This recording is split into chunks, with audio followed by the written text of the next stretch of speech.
মুসলমান ভাইরা আমার, আল্লাহ রাব্বুল আলামিন এই আয়াতের ভিতরে মুত্তাকিদের জন্য 4টা গুণের কথা বলেছে। 1 নম্বর গুণ হলো মুত্তাকি যে কিনা আল্লাহ রাব্বুল আলামিন যদি তাকে ধনী বানায়, স্বচ্ছ বানায়। আমাদের সমাজে এমন লোক আছে যারা অনেক টাকার মালিক, অনেক অর্থ সম্পদের মালিক, আছে কিনা নাই?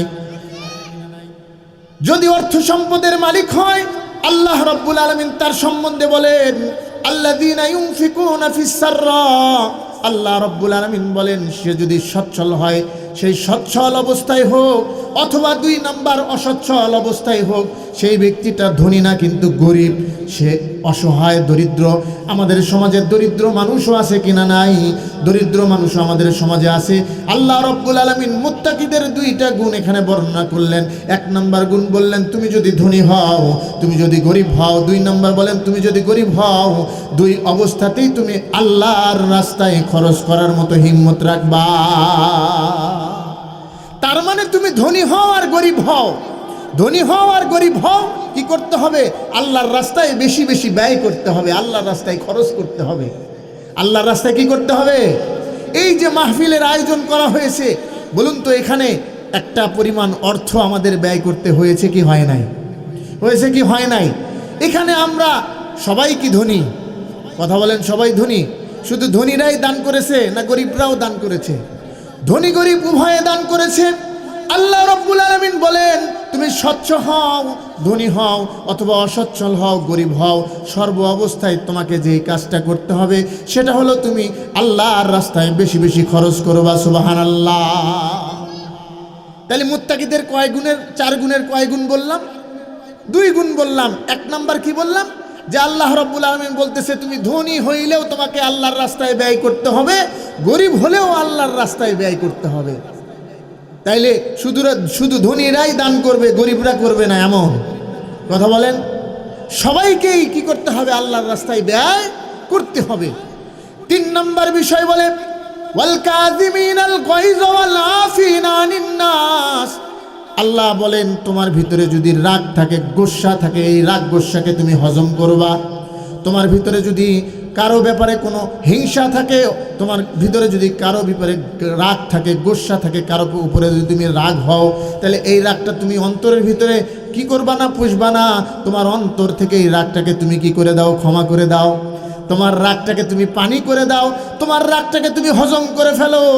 ও বন্ধু, দুনিয়াতে যত ফিতনা ফাসাদ, যত হত্যাকাণ্ড, যত কিছু ঘটতেছে, বিশেষ করে আমাদের বাংলাদেশে বর্তমান সময়ে যত খুন খারাপি হয়, খেয়াল করে দেখেন এর পিছনে একজন আরেকজনের উপরে গোসার রাগ। কথা বলেন ঠিক কিনা? একজন আরেকজনের উপরে গোসা, আরেকজনের উপর রাগ, আরেকজনের উপরে হিংসা।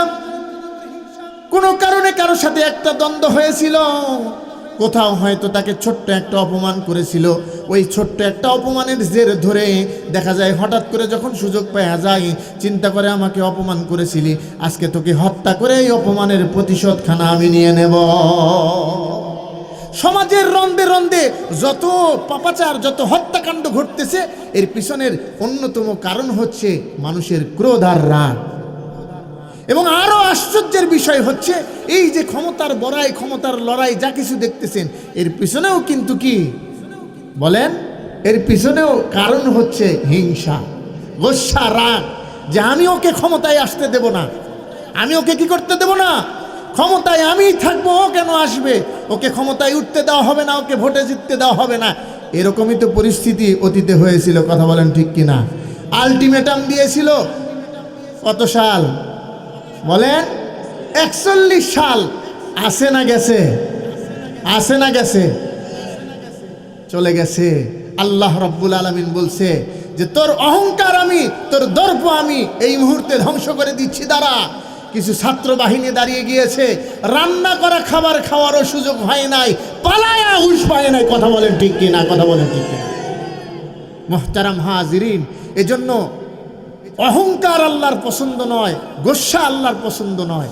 আল্লাহ বলেন তোমার রাগ গোসা যা কিছু আছে সেটাও তোমার আল্লাহর জন্য হবে, তোমার যত মহব্বত আছে সেটাও আল্লাহর জন্য হবে। সুবহানাল্লাহ বলেন। তাহলে রাগ গোসা উভয়টাই কার জন্য হবে? আল্লাহর জন্য হবে।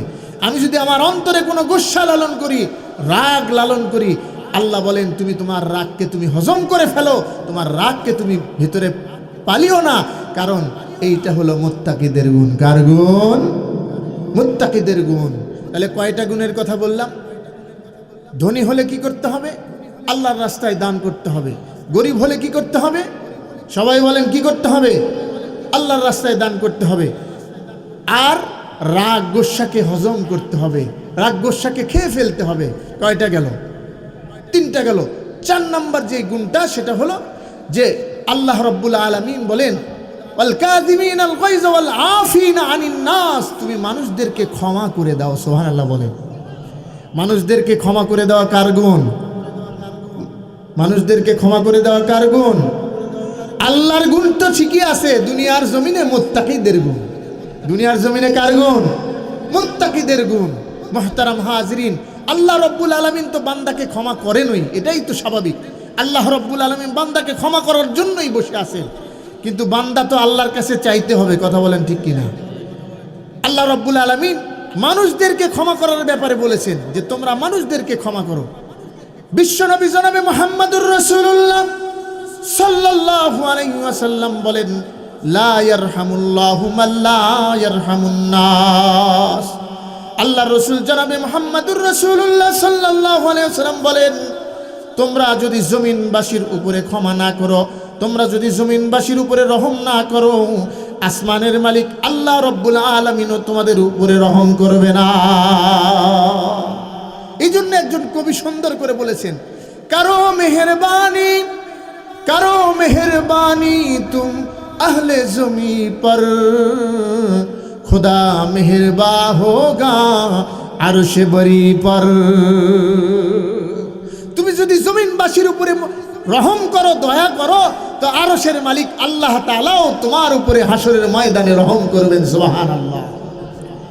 তাহলে 4টা গুণের 4টাই আমরা শুনলাম। 1 নাম্বার গুণ, ধনী অবস্থায় আল্লাহর রাস্তায় কি করতে হবে? দান করতে হবে। 2 নাম্বার, গরিব অবস্থায় আল্লাহর রাস্তায় দান করতে হবে। 3 নাম্বার, রাগ গোস্বাকে হজম করতে হবে। আর 4 নাম্বার কি ভাই বলেন? মানুষদেরকে ক্ষমা করতে হবে। মানুষদেরকে কি করতে হবে? ক্ষমা করতে হবে। গরিবদেরকে দান করার ব্যাপারে সাহাবীরা উৎসাহ দিয়েছেন। সাহাবীরা কি করেছেন? উৎসাহ দিয়েছেন। সিদ্দিকে আকবর রাদিয়াল্লাহু তাআলা আনহু এত গরিব সাহাবী ছিলেন যে তার সর্বস্ব আল্লাহর রাহে তিনি কোরবান করেছেন। সুবহানাল্লাহ বলেন। দান করার ক্ষেত্রে সর্বাগ্রে আবু বকর ছিলেন। সুবহানাল্লাহ বলেন। সিদ্দিকে আকবর আবু বকর সিদ্দিক রাদিয়াল্লাহু তাআলা আনহু একদিন আল্লাহ নবী সাল্লাল্লাহু আলাইহি সাল্লাম জিহাদের ময়দানের জন্য, জিহাদের জন্য, যুদ্ধের জন্য ঘোষণা দিলেন যে তোমরা জিহাদের জন্য কি করো? তাবুকের যুদ্ধের জন্য আল্লাহ নবী সাল্লাল্লাহু আলাইহি সাল্লাম সবাইকে ঘোষণা দিয়ে দিলেন যে তোমরা তোমাদের যার যা সাধ্য আছে তোমরা দান করো। হযরতে ওমরে ফারুক রাদিয়াল্লাহু তাআলা চিন্তা করলেন সব সময় খালি ইবাদতের ক্ষেত্রে, দান সাদাকার ক্ষেত্রে, ইবাদতের ক্ষেত্রে হয় ওসমান আগায়া থাকে, না হলে আবু বকর আগায়া থাকে। আজকে আর আবু বকর আর ওসমানকে কোনো সুযোগ দেব না। আজকে কি করব? আমি আমার যত সম্পদ আছে এই সম্পদের অর্ধেকটা আল্লাহর রাস্তায় কোরবানি করব, অর্ধেকটা আল্লাহর রাস্তায় দান করব, বিশ্ব নবীর দরবারে হাজির করব। সুবহানাল্লাহ বলেন। ওমরে ফারুক রাদিয়াল্লাহু তাআলা চিন্তা করলেন যে আজকে কাউকে আর কি করতে দেব না, জিততে দেব না। আজকে আমার সম্পদের অর্ধেকটা আমি আল্লাহর রাস্তায় কোরবান করব। সুবহানাল্লাহ বলেন না? হযরতে ওমরে ফারুক রাদিয়াল্লাহু তাআলা আনহু তার সম্পদকে 2 ভাগ করে 1 ভাগ আল্লাহর রাসূলের দরবারে উপস্থিত করলেন। বিশ্বনবী জনাবে মুহাম্মদুর রাসূলুল্লাহ সাল্লাল্লাহু আলাইহি ওয়াসাল্লাম বললেন ওমর, তুমি দেখতেছি অনেক সম্পদ নিয়ে আসছো, কতগুলো সম্পদ নিয়ে আসছো, তোমার পরিবারের জন্য কি কিছু রেখে এসেছো? ওমরে ফারুক রাদিয়াল্লাহু তাআলা বলেন যে ইয়া রাসূলুল্লাহ, ইয়া হাবিবাল্লাহ, আজকে আমার সম্পদের অর্ধেকটা আমি আপনার দরবারে নিয়ে এসেছি, আর বাকি অর্ধেকটা আমি কি করেছি? বাড়িতে রেখে এসেছি, যেটা আমার পরিবারের জন্য রেখে এসেছি। এই আলাপকাল চলাকালীন হঠাৎ করে খেয়াল করে দেখলেন দূর থেকে দেখা যায় যে জিব্রাইল আমিন এসে হাজির হয়েছে। সুবহানাল্লাহ বলেন না? কিন্তু জিব্রাইল তো আসছে, হাজির হয়েছে। অন্যদিন জিব্রাইল যেই লেবাস আর যেই পোশাকে আসে, আজকে আর সেই লেবাসে আসে নাই। আজকের পোশাকটা ভিন্ন। আজকের পোশাকটা কি ভিন্ন? খেয়াল করে দেখা গেল জিব্রাইলের গায়ের ভিতরে চটের একটা জামা। কিসের জামা ভাই? সবাই বলেন কিসের জামা? চটের জামা। জিবরাইল আলাইহিস সালাতু ওয়াস সালাম এসে আল্লাহ নবীর দরবারে সালাম দিলেন, আসসালাতু আসসালামু আলাইকা ইয়া রাসূলুল্লাহ, আসসালাতু আসসালামু আলাইকা ইয়া হাবিবাল্লাহ। আল্লাহ রসুল সালাম গ্রহণ করে বললেন, ভাই জিবরাইল, আজকে তোমার শরীরের ভিতরে অন্য যে পোশাক থাকে, জান্নাতি পোশাক থাকে, সেই পোশাকের পরিবর্তে আজকে তোমার গায়ে চট দেখা যায়, ব্যাপারটা কি? আল্লাহু আকবার বলেন। জিবরাইল উত্তর করে, ইয়া রাসূলুল্লাহ, ইয়া হাবিবাল্লাহ, শুধুমাত্র কেবলমাত্র আমি জিবরাইলের গায়ের মধ্যেই চটের জামানা, আল্লাহ রব্বুল আলামিন আসমান জমিনের যত ফেরেশতা, কুল কায়নাতের যত ফেরেশতা আছে সবাইকে আজকে হুকুম দিয়েছেন যেন সবাই আজকে তাদের জান্নাতি পোশাক খুলে তারা যেন চটের জামা গায়ে দেয়। বিশ্বনবী জনাবে মুহাম্মদুর রাসূলুল্লাহ সাল্লাল্লাহু আলাইহি ওয়াসাল্লাম বলেন, এই ভাই জিবরাইল, বুঝলাম না ব্যাপারটা কেন এই আয়োজন। এবার জিবরাইল বলে, ইয়া রাসূলুল্লাহ, ইয়া হাবিবাল্লাহ, আপনি হয়তো লক্ষ্য করেন নাই, আপনার পাগল সাহাবী, আপনার পাগল বন্ধু আবু বকর এমন একটা কাণ্ড ঘটায় ফেলাইছে, কাণ্ডটা ঘটানোর কারণে আল্লাহ রব্বুল আলামিন আমাদের সবাইকে আজকে চটের জামা গায়ে দিয়ে দিয়েছে। বলে, কি কাণ্ড ঘটাইছে? জিবরাইল বলে, ইয়া রাসূলুল্লাহ, ইয়া হাবিবাল্লাহ, আপনি হয়তো তাবুকের যুদ্ধের জন্য সামানা রেডি করতেছেন, সাহাবীদের ভিতরে ঘোষণা দিয়েছেন কে কতটুকু দান করবে। আপনার সাহাবী উমর তো তার অর্ধেক সম্পদ নিয়ে এসেছে আপনার দরবারে। ইয়া রাসূলুল্লাহ, ইয়া হাবিবাল্লাহ, আপনার আবু বকর তার যত সম্পদ আছে সব সম্পদ একটা পুটলার ভিতরে ভরায়া, বস্তার ভিতরে ভরায়া আপনার দরবারে হাজিরা দেবে। ঠিক এমন সময় বাড়ির উঠোনটা যখন পাড়ি দেবে, হঠাৎ করে তার মনে হইল, আমার বস্তার ভিতরে তো আমি সব উঠাইছি, কিন্তু আমার গায়ের ভিতরে যেই জামা আছে সেই জামাটা তো আমি এখনো উঠাই নাই। ইয়া রাসূলুল্লাহ, ইয়া হাবিবাল্লাহ, আপনার পাগল সাহাবী আবু বকর আবার ঘরের ভিতরে ব্যাগ করে জামাটা খোলে।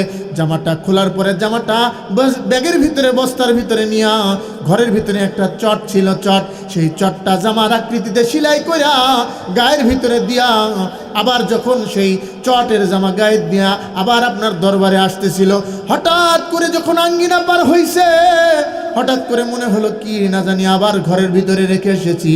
হঠাৎ করে যখন ফেরত আসছে, ফেরত আসার পরে হযরতে আবু বকর সিদ্দিক রাদিয়াল্লাহু তাআলা আনহুর কন্যা জিজ্ঞেস করে, হাফসা রাদিয়াল্লাহু তাআলা আনহা জিজ্ঞেস করে, ওগো আমার আব্বাজান, কি আবার রেখে গেলেন? সবই তো আপনি নিয়ে গিয়েছেন। একটা আমাদের শেষ সম্বল একটা বাতি ছিল, চেরাগ ছিল, সেই চেরাগটাও তো বস্তার ভিতরে নিলেন, আবার কি ছেড়ে গেলেন?